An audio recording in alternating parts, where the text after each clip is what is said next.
പിതാവിൻ്റെയും പുത്രൻ്റെയും പരിശുദ്ധാത്മാവിൻ്റെയും നാമത്തിൽ ആമേൻ. എൻ്റെ പ്രിയപ്പെട്ടവരെ, ഇന്ന് ഒക്ടോബർ 15-ാം തീയതി ബുധനാഴ്ച. അമ്മേ പരിശുദ്ധമ്മേ, അമ്മേ പരിശുദ്ധമേ, ദൈവമാതാവേ, ദൈവമാതാവേ, കൃപാസനത്തിലൂടെ ഞങ്ങൾക്കും ഞങ്ങളുടെ ദേശത്തിനും അമ്മ മധ്യസ്ഥം തേടി തന്ന എല്ലാ അനുഗ്രഹങ്ങൾക്കും കൃപകൾക്കും ഞങ്ങളിപ്പോൾ ഹൃദയം നിറഞ്ഞ നന്ദി പറയുന്നു. അമ്മേ പരിശുദ്ധമ്മേ, അമ്മേ പരിശുദ്ധമേ, ദൈവമാതാവേ, 2004 ഡിസംബർ 7-ാം തീയതി ഉച്ചകഴിഞ്ഞ് 2:30 കൃപാസനത്തിൽ സംഭവിച്ച അമ്മയുടെ പ്രത്യക്ഷപ്പെടലിനെ കുറിച്ച് തിരുസഭയ്ക്ക് സമർപ്പിച്ചിരിക്കുന്ന പഠനരേഖകളുടെ മേൽ സഭാത്മകമായ പഠനം ആരംഭിക്കുവാൻ ഞങ്ങൾ പ്രാർത്ഥിക്കുന്നു. അമ്മേ പരിശുദ്ധമേ, ഭൂസ്വർലോകങ്ങളുടെ രാജ്ഞിയായ അങ്ങേയ്ക്ക് ഭൗമ സംരക്ഷണത്തിനായി പ്രപഞ്ചപ്രകൃതിയെ തന്നെ തിരുസഭ പ്രതിഷ്ഠിക്കുവാൻ ഈ പ്രത്യക്ഷീകരണ വഴി ഇടയാക്കണമേ. പരിശുദ്ധമ്മേ, ജപമാല മാതാവേ, സകല കൃപാസനം പ്രാർത്ഥനകളോടും ചേർത്ത് ഞങ്ങളിപ്പോൾ പ്രാർത്ഥിക്കുന്ന ഈ കുടുംബത്തിന്റെ പ്രത്യേക നിയോഗം പറ മക്കളെ.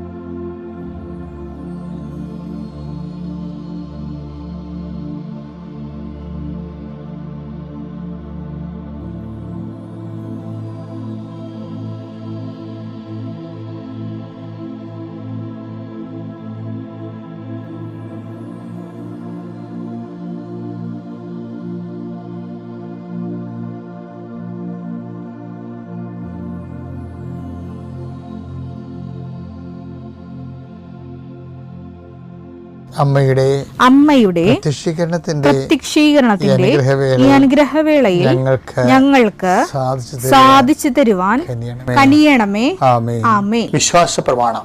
സർവശക്തനായ പിതാവും ആകാശത്തിന്റെയും ഭൂമിയുടെയും സൃഷ്ടാവുമായ ദൈവത്തിൽ ഞാൻ വിശ്വസിക്കുന്നു. അവിടുത്തെ ഏകപുത്രനും ഞങ്ങളുടെ കർത്താവുമായ ഈശോമിശിഹായിലും ഞാൻ വിശ്വസിക്കുന്നു. ഈ പുത്രൻ പരിശുദ്ധാത്മാവിനാൽ ഗർഭസ്ഥനായി കന്യകാമറിയത്തിൽ നിന്ന് പിറന്ന് പൊന്തിയോസ് പീലാത്തോസിന്റെ കാലത്ത് പീഡകൾ സഹിച്ച് കുരിശിൽ തറയ്ക്കപ്പെട്ട് മരിച്ച് അടക്കപ്പെട്ട് പാതാളങ്ങളിൽ ഇറങ്ങി മരിച്ചവരുടെ ഇടയിൽ നിന്ന് 3-ാം നാൾ ഉയർത്ത് സ്വർഗത്തിലേക്ക് എഴുന്നള്ളി സർവശക്തിയുള്ള പിതാവായ ദൈവത്തിന്റെ വലതുഭാഗത്തിരിക്കുന്നു. അവിടെ നിന്ന് ജീവിക്കുന്നവരെയും മരിച്ചവരെയും വിധിക്കുവാൻ വരുമെന്നും ഞാൻ വിശ്വസിക്കുന്നു. പരിശുദ്ധാത്മാവിലും ഞാൻ വിശ്വസിക്കുന്നു. വിശുദ്ധ കത്തോലിക്കാ സഭയിലും പുണ്യവാന്മാരുടെ ഐക്യത്തിലും പാപങ്ങളുടെ മോചനത്തിലും ശരീരത്തിന്റെ ഉയർപ്പിലും നിത്യമായ ജീവിതത്തിലും ഞാൻ വിശ്വസിക്കുന്നു. ആമേൻ. സ്വർഗ്ഗസ്ഥനായ ഞങ്ങളുടെ പിതാവേ, അങ്ങയുടെ നാമം പൂജിതമാകണമേ. അങ്ങയുടെ രാജ്യം വരണമേ. അങ്ങയുടെ തിരുമനസ് സ്വർഗത്തിലെ പോലെ ഭൂമിയിലും ആകണമേ. അന്നു വേണ്ടുന്ന ആഹാരം ഇന്ന് ഞങ്ങൾക്ക് തരണമേ. ഞങ്ങളോട് തെറ്റ് ചെയ്യുന്നവരോട് ഞങ്ങൾ ക്ഷമിക്കുന്നത് പോലെ ഞങ്ങളുടെ തെറ്റുകൾ ഞങ്ങളോടും ക്ഷമിക്കണമേ. ഞങ്ങളെ പ്രലോഭനത്തിൽ ഉൾപ്പെടുത്തരുതേ, തിന്മയിൽ ഞങ്ങൾ രക്ഷിക്കണമേ. ആമേൻ. നന്മ നിറഞ്ഞ മറിയമേ, സ്വസ്തി. കർത്താവ് അങ്ങയുടെ കൂടെ സ്ത്രീകളിൽ അങ്ങ് അനുഗ്രഹിക്കപ്പെട്ടവളാകുന്നു. അങ്ങയുടെ ഉദരത്തിൻ ഫലമായി ഈശോ അനുഗ്രഹിക്കപ്പെട്ടവനാകുന്നു. പരിശുദ്ധ മറിയമേ, തമ്പുരാന്റെ അമ്മേ, പാപികളായ ഞങ്ങൾക്ക് വേണ്ടി ഇപ്പോഴും ഞങ്ങളുടെ മരണസമയത്തും തമ്പുരാനോട് അപേക്ഷിക്കണമേ. ആമേൻ. എൻ്റെ കർത്താവേ, നിന്റെ ഉന്നതമായ നാമത്തിന് സ്വസ്ഥം ചെയ്യുന്നു. നിന്റെ കർത്താവേ, നിന്റെ വിശുദ്ധ പൗരോഹിത്യത്തെ മഹത്വപ്പെടുത്തണമേ. കർത്താവേ, സഭയിലുള്ള സാന്നിധ്യം ദൃഢമാക്കണമേ. 39 വർഷം ഞാൻ അർപ്പിച്ച കുർബാനയുടെ യുഗതിയാൽ കൃപാസനത്താരെ ജീവനോടെ പ്രത്യക്ഷപ്പെട്ട പരിശുദ്ധ അമ്മയുടെ മാധ്യസ്ഥത ദൈവവേദലേ, നീ അനുഗ്രഹിക്കപ്പെടട്ടെ. നിന്റെ കുടുംബം അനുഗ്രഹിക്കപ്പെടട്ടെ. നിന്റെ യാത്ര, നിന്റെ ചിന്തകൾ, നിന്റെ ആലോചനകൾ, നീ എടുക്കുന്ന തീരുമാനങ്ങൾ ദൈവവേദലേ കർത്താവ് നിന്നെ ആശീർവദിക്കട്ടെ. നീ ആരെ കോണ്ടാക്ട് ചെയ്യുന്നുവോ, ആരോട് ഫോണിൽ സംസാരിക്കുന്നുവോ, എവിടെ കൂടി നീ സഞ്ചരിക്കുന്നുവോ, എന്തിനു വേണ്ടി സഞ്ചരിക്കുന്നുവോ, നിൻ്റെ യാത്രകളെല്ലാം ലക്ഷ്യങ്ങളെല്ലാം കർത്താവ് അനുഗ്രഹിക്കട്ടെ. കുഞ്ഞുങ്ങളെ ഓർത്ത് പ്രാർത്ഥിക്കുന്നു, കുഞ്ഞുങ്ങളുടെ രോഗങ്ങളെ ഓർത്ത് പ്രാർത്ഥിക്കുന്നു. ഞങ്ങളുടെ ബന്ധുക്കൾ സ്വന്തപ്പെട്ടവർ, ആശുപത്രി രോഗികളെ കിടക്കുന്നവരെ സംബന്ധിച്ച് പ്രാർത്ഥിക്കുന്നു. കടകമ്പോളങ്ങൾ നടത്തുന്നവർ, ചെറിയ വ്യാപാര വ്യവസായങ്ങൾ നടത്തുന്നവർ, അതുകൊണ്ട് കുഞ്ഞുങ്ങളെ പഠിപ്പിക്കുന്നവരും കുടുംബം പോറ്റുന്നവരും, അവർക്കുണ്ടാകുന്ന തടസ്സങ്ങളെ യേശുവിൻ്റെ നാമത്തിൽ ഞാൻ ബന്ധിക്കുന്നു. എൻ്റെ കർത്താവിൻ്റെ ഉന്നതമായ നാമത്തിൽ, സഭയുടെ അധികാരത്തിൽ, കുരിശിൻ്റെ അടയാളത്തിൽ ഇന്ന് നിൻ്റെ യാത്രകൾ, ഇന്ന് നിൻ്റെ ചിന്തകൾ, നിൻ്റെ സംസാരങ്ങൾ, നിൻ്റെ ചെയ്തികൾ, നിൻ്റെ എഴുത്തുകൾ, തീരുമാനങ്ങൾ കർത്താവ് ആശീർവദിക്കട്ടെ. ദൈവതിരുസന്നിധിയിൽ വൃത്തിമനയോടെ ജീവിക്കാനും ദൈവിക വെളിപാടുകളിലൂടെ ദൈവാനുഗ്രഹത്തിൽ സഞ്ചരിക്കാനും എല്ലാ വിശ്വാസിയും കൈവരിക്കേണ്ട ആദ്യ നിലപാടെന്ന് പറയുന്നത് ഭക്തിയേക്കാൾ വലുതാണ് നിഷ്കാപട്യവും നിഷ്കപടത എന്ന് പറയുന്നത്. ഭക്തി, അതായത് ദൈവസ്നേഹത്തെക്കാൾ വലുതാണ് നിഷ്കപടത എന്ന് പറയുന്നത്. കാര്യം നമ്മുടെ കാപട്യം, നിഷ്കപടത എന്ന് പറയുന്ന സംഭവം നമുക്ക് ദൈവസ്നേഹം ഉണ്ടെങ്കിലും കാപട്യം ഉണ്ടെങ്കിലും അക്സെപ്റ്റബിൾ അല്ല. യാക്കോബ് 1650 കൊല്ലം മുമ്പ് കാണിച്ച കാപട്യമാണ് ഈശോ നദാനെ കാണുമ്പോൾ ടേക്കപ്പ് ചെയ്യേണ്ടത്. എൻ്റെ അർത്ഥം ദൈവതിരുസന്നിധി ഈ സാധനം വെച്ച് പൊറുപ്പിക്കലെന്നാണ് വിചാരിക്കണം.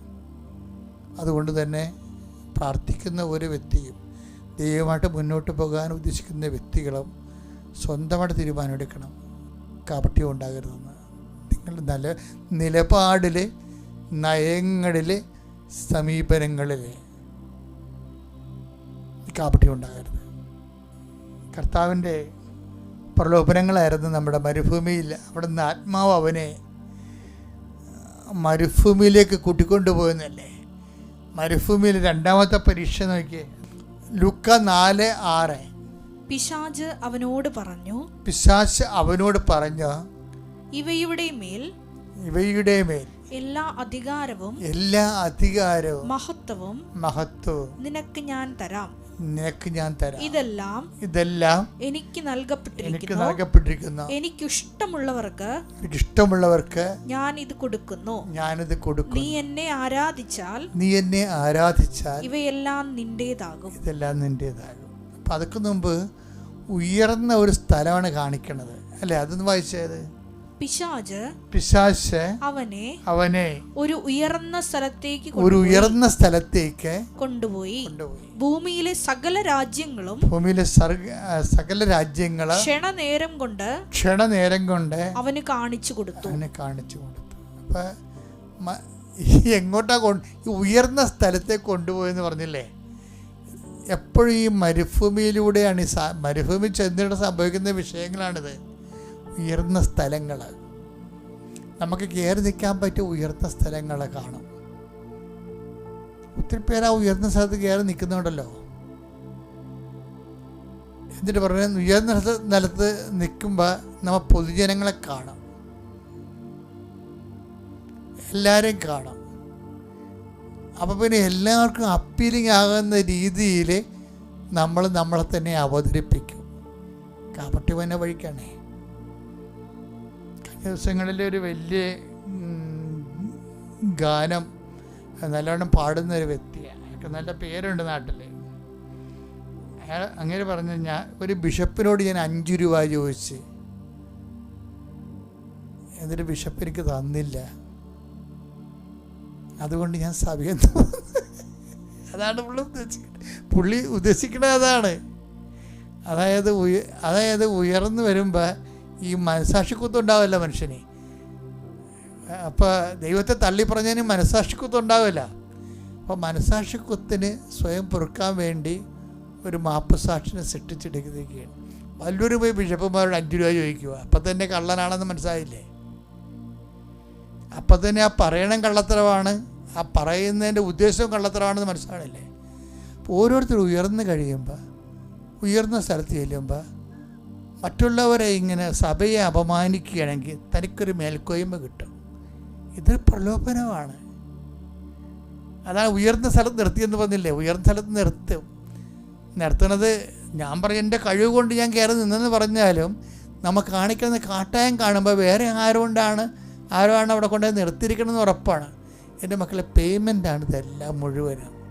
അത് വെച്ചാൽ നമ്മൾക്ക് അത് ദൈവദൃശ്യനെതിരെ അതും ശരി ഇതും ശരിയെന്ന് പറഞ്ഞുകൊണ്ട് ദീപസ്തംഭം, മഹാശരീരം എനിക്കും കിട്ടണം പണമെന്ന് ദൈവത്തെടുത്ത് നടക്കത്തൊരു പരിപാടി. അപ്പോൾ അതുകൊണ്ട് ഈ വിഷയം എപ്പോഴും നമ്മൾ ശ്രദ്ധിക്കേണ്ട കാര്യമാണ്. ഈ ആത്മാവ് അവനെ മരുഭൂമിയിലേക്ക് കൊണ്ടുപോകുമ്പോൾ ദൈവം തന്നെ കൊണ്ടുപോകും നമ്മളെ. പിന്നെ എന്തിനാണ് കൊണ്ടുപോകണത്? അത് കൊണ്ടുപോകണത് നമ്മുടെ സ്റ്റാൻഡ് ക്ലിയർ ആക്കണം. മരുഭൂമി കൊണ്ട് ഉദ്ദേശിക്കുന്നത് എന്താണ്? നമ്മൾ ഏത് വശത്താണ് നിൽക്കണമെന്നുള്ളതിന്. അല്ലാതെ രണ്ട് ബില്ലിക്കും ചവിട്ടിക്കൊണ്ട് നിൽക്കാൻ പറ്റത്തില്ല.